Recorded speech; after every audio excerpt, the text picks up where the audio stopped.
I guess in today's video, like I mentioned, we're going to be going through this one weird structure or approach to speaking to your prospects, right? Having sales calls with your prospects, getting them to want to pay what you're worth, pay high prices, want to give you their credit card, right?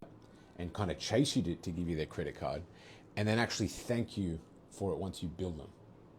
Now, it sounds a little bit backwards. Most businesses would thank their customers, right? Once the customer comes on board and becomes a customer, most businesses would say thank you for your business, whatever it might be. But this weird approach, this weird structure actually flips the whole thing on its head. And as a business owner, it is it's a strange concept, and it's almost like like you can't fathom that a customer would give you their credit card, pay you, and then thank you after it. But by flipping everything on its head, this is how it really, really changes it. Now, what I want to take you through is ultimately what's called, in layman's term, consultative selling, right? But in its best analogy is looking at the frame of a doctor, right? A GP, a doctor, whatever it might be. Now, if you think about it, when you have a cold, you have a sickness, you have whatever it might be, you go to the doctors, you go to general practice, GP, whatever it might be, and you walk in the door, you sit down, the doctor's there, and the doctor says, how can I help you today? And then you go through what your problems are, what your structures are, they listen, they ask some questions, kind of dig a little bit deeper, and then they give you a prescription based on what they assume you need to solve the problem that you've come in on, right? They don't say a lot. They don't communicate a lot. They don't sell in any way, shape, or form. But ultimately, this analogy is the most gangbuster format of a consultative selling. Now, most people sell in a traditional way, right? They think, I've got a prospect or a lead in front of me. I'm going to have to talk about my service. I'm going to have to sell. I'm going to have to tell about how amazing it is, what I do, why they should buy from me, not anyone else. Give them all of the features, all of the shiny bells and whistles of what I do and why it's amazing, and then they'll come on board, right? But in a consultative selling approach, or the doctor analogy I just gave you, it has nothing to do about you. It has nothing to do about your service. It has nothing to do about you in any way, shape, or form. It is all about your prospect, all about your the lead that you're speaking to, right? Now, I challenge you the next time you speak to a lead or a prospect, I challenge you to say very little, right? And make it all about them. Listen more, talk less, right? And try and structure it in a consultative structure. Try and envision yourself as the doctor, as the GP, right? They come to you, and a great opening question is, all right, cool, lovely to meet you. What brought you here today? Or what are you looking to do? Or just an open-ended question to allow them to tell you what their biggest pains or problems are, what they're looking to fix, why it's important now, and so on and so forth. And then dig down, right? Until you completely understand their position, where they're at, right? Forget selling. Absolutely forget your service. Absolutely forget your pricing, your packages. Forget all of the sleazy sales techniques that people talk about, or you may have learned, NLP and looping and false closes and forget all of this sort of stuff. Just be honest, open-eared, and ask a lot of questions, and purely put yourself in the position of the doctor.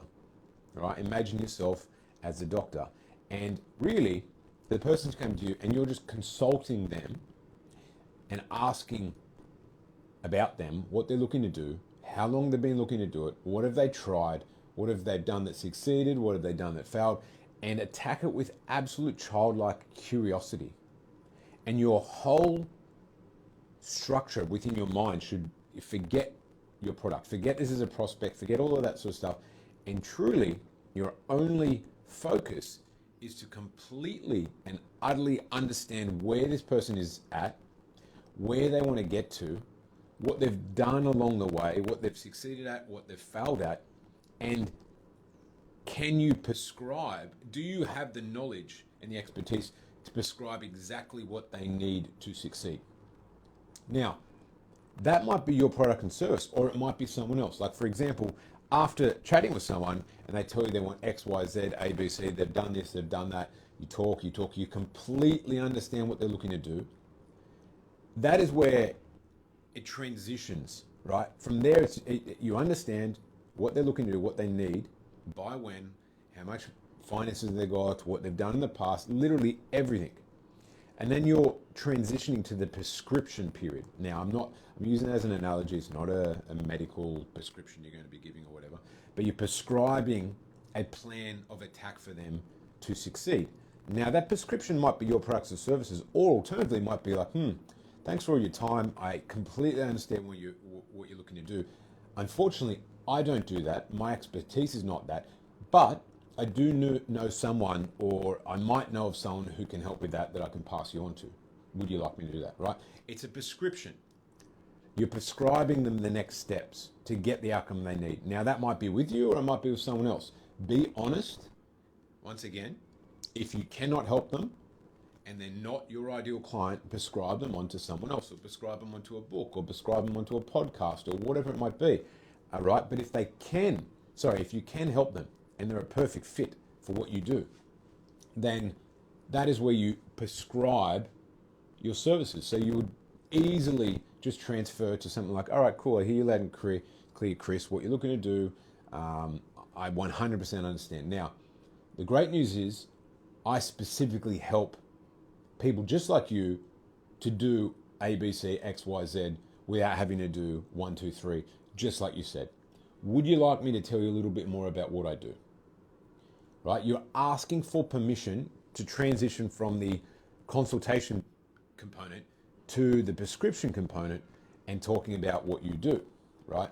And then from there, and this really, like, if you have a conversation, whether it's on the phone, in person, Zoom, whatever it might be, if you speak for X minute, 30 minutes, an hour, whatever it might be, right? The consultation period should generally take about 70% of the time, right? The prescription, if it's about your services, if it's about moving on to someone else, that'll take like 5% of the time. But if they're a perfect fit for you and you're going to talk about your services, 20% of the time you talk together, right? And so, like, if you look at that in a way of 30 minutes, 20% would be 6 minutes of the 30 minutes, for example, right? So it's a short period. The rest of it is the majority. Most people spend 90% of the time in the sales component, talking about their services and what they do, and 10% understanding the prospect. And that's why they feel like they're hard selling. They're chasing people left, right, and center. But if you flip it on its head, do it the other way around, you completely understand this person and you can truly help them. And then you just talk about how your service specifically helps exactly with that. And you just communicate in a very clear way, right? Like I said, if it's a 30-minute consultation, it's 6 minutes, 20% of the time. Very small, right? From there, you will close a lot more clients. They will happily pay higher prices, and they will literally say to you, okay, that sounds like exactly what I've been looking for. You understand me 100%. How do I pay? Do you take credit card? Do you take debit card? How do I pay now, right?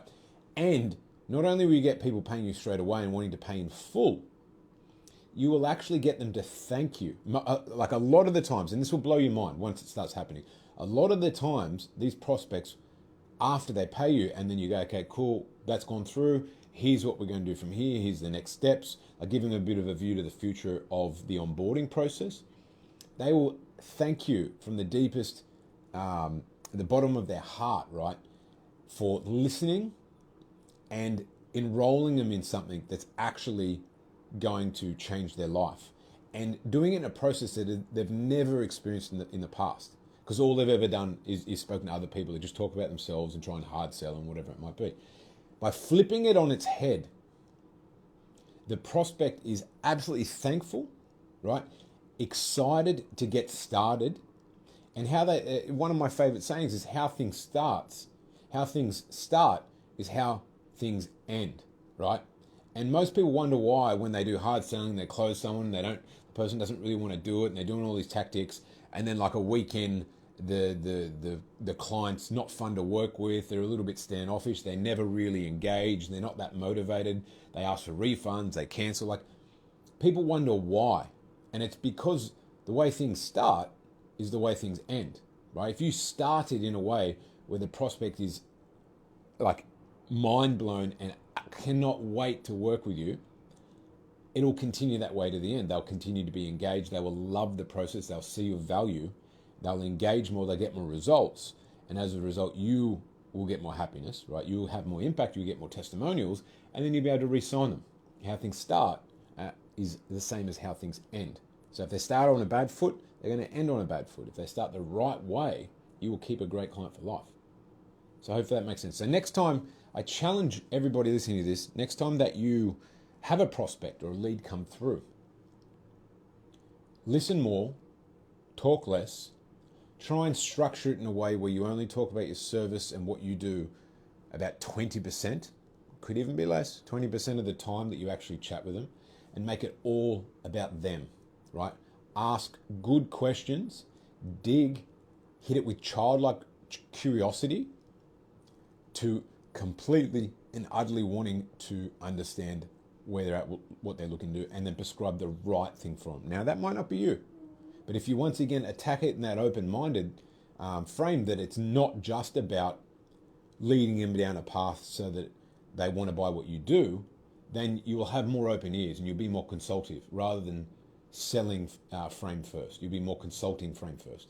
And that makes all the difference, and you'll see it. And once you try that, I promise you that you will start getting, you will close more, you'll close that high ticket, and you'll start getting those people telling you, thank you, like absolutely blowing their mind, excited, ecstatic to work with you after they've just paid you. And it almost seems impossible, but you'll see, or impossible, but you will see how and when it happens. So I challenge you to attack any prospect conversation this week in that frame, and you'll see how everything completely shifts. That's it from me. Bye for now.